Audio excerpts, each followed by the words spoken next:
ជំរាបសួរសួស្តីបងប្អូនទាំងអស់គ្នាវីដេអូនេះតទៅថ្ងៃម្សិលមិញដែលខ្ញុំនិយាយតបានអស់ណាហើយម្សិលមិញនេះម្សិលថ្ងៃនេះព្រេងខ្ញុំគាត់ពីអ្នកខ្ញុំនឹងទិញផ្ទះខុសអញ្ចឹងក៏យកមកដូរវិញថងខៀវហ្នឹងផ្ទះណាបងប្អូនហើយពេលយកមកដូរវិញហ្នឹងក៏មកចំផ្សារហ្នឹងក៏ចាំពេលដែលកន្លែងគឺលក់ផ្លែឈើអត់ទាន់បិទអញ្ចឹងក៏ទិញផ្លែឈើទៅមានអលឹកម្ដុំទៅហើយមានពីបេខាំទៅមានតងៃណាបងប្អូនហើយមានផ្លែចេក3-4 ផ្លែបងប្អូនហើយ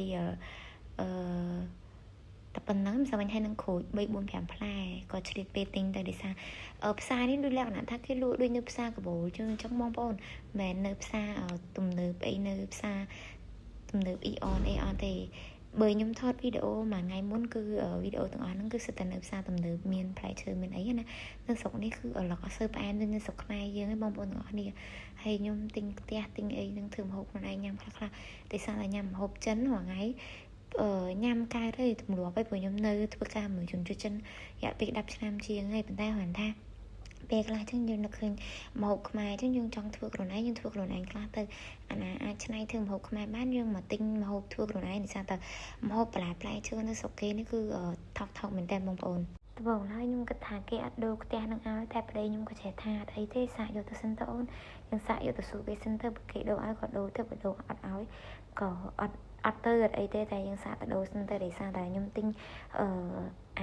គេឆ្នាំងភ្លើងខ្សែភ្លើងបងប្អូនទាំងអស់គ្នាដល់ពេលផ្ទះហ្នឹងវាអត់ត្រូវជាមួយនឹងឆ្នាំងហ្នឹងអញ្ចឹងយើងត្រូវយកទៅដូរវិញប៉ុន្តែស្រុកគេនិយាយទៅគឺយ៉ាងគឺទំនើបអញ្ចឹងគេយើងបានយើងទិញម្សិលមិញអញ្ចឹងគឺគេមានបងលើស្រែកអញ្ចឹងយើងទៅដូរគេដូរឲ្យហើយគេដាក់សាថ្មីយើងរើសម៉ូតយើងទៅហើយយើងដាក់តេស្តឲ្យយើងមើលភាសាទៀតខ្លាចវាអត់ត្រូវព្រោះម្សិលមិញយើងអាចបានតេស្តណាតែថ្ងៃហ្នឹងយើងបានតេស្តតែពេលនៅវីដេអូនៅក្នុងម៉ាត់ខ្ញុំមិនបានថតសោះបងប្អូនកន្លែងរើសនេះហ៎ហើយរើផ្ទះហាត់បានថតតែពេលទិញផ្លែឈើនឹងឲ្យបងប្អូនមើលទាំងអស់គ្នាថាស្រុកគេមានលក់ផ្លែឈើដូចនៅស្រុកខ្មែរយើងអត់ចឹងណាគ្រូម៉ែយ៉ាមុនចឹងបងប្អូនបានមើលតែខ្ញុំទិញផ្លែឈើឡើងផ្សារទំនើប 2-3 កន្លែងអញ្ចឹងអត់ឃើញមកផ្សារបែបតូចតាចចេះចឹងណាហើយលុយស្រុកគេក៏អញ្ចឹងដែរបងប្អូនដូចថាអត់សូវមានតម្លៃទេលក្ខណៈថាគេគិតជាម៉ឺនណាដូចថា10000 20000 30000លុយដូរណាបងប្អូននេះដូចគេអាប់លុយឲ្យមកអញ្ចឹងណាបងប្អូនច្រើនណាមានន័យថា10000ស្មើនឹង2700ថា10000លុយឥណ្ឌូនេស៊ីស្មើនឹង2700លុយខ្មែរយើងបងប្អូនអញ្ចឹងយើងគិតទៅ100000លុយឥណ្ឌូស្មើនឹងលុយប្រហែលខ្មែរយើងណាបងប្អូនលុយគេគឺអត់ស្មានតម្លៃទេបោកប្រាក់ខែមកដូចថាពួកគាត់ចិនណាខ្ញុំអត់ទៅបានបោកប្រាក់ខែបងប្អូនដោយសារខ្ញុំទៅមកធ្វើការខ្ញុំទៅដាក់វីសាខ្ញុំមកទេខ្ញុំឃើញចិនហើយនឹងខ្មែរបងប្អូនខ្មែរដែលមកធ្វើការនៅនឹងគាត់បោកប្រាក់ខែមកគឺថាគាត់លុយឡងកោផុតក្បាលគាត់ហើយយើងត្រូវទៅដូរនៅកន្លែងនេះវាជាកន្លែងមួយដែលទំនើបដែរដូចនៅពេញអញ្ចឹងបងប្អូនអញ្ចឹងពេលដែលពួកគាត់បាក់ប្រាក់ខែមកពួកគាត់ទៅដូរនៅកន្លែងលក្ខណៈថាដូចនៅ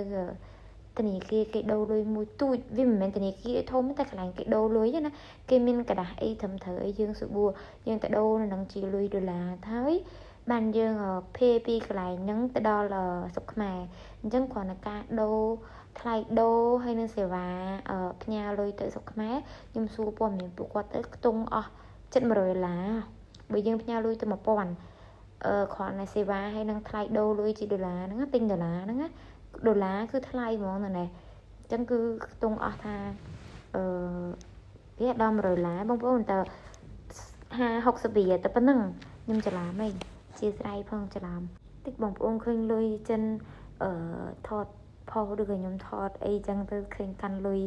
ឥណ្ឌូនេស៊ីច្រើនអីចឹងទៅណាឲ្យមើលថាលុយច្រើនអត់ទេបងប្អូនហើយមកដុំអីហ្នឹងមិនស្រួលមិនបាន$100លុយខ្មែរយើងមិនបាន400000ផងហ្នឹងហើយនេះកំពុងថតពីអ្នកប្តីខ្ញុំដើរមើលកន្លែងគេលក់ភេសជ្ជៈញ៉ាំគឺអត់មានសោះហើយក៏កលេចមើលឃើញមានគេលក់នំប៉័ងមួយនៅក្នុងហាងហ្នឹងក៏ដើរចូលមកក្នុងហាងហ្នឹងដើម្បីទិញនំប៉័ងយកទៅញ៉ាំហើយពីអ្នកប្តីពូនខ្ញុំហ្នឹងគឺប៉ិនលុកលុយមែនតែនបងប្អូនហើយកុំយកសម្រាប់តាមវីដេអូនោះមានប៉ុណ្្នឹងទេបាយបាយ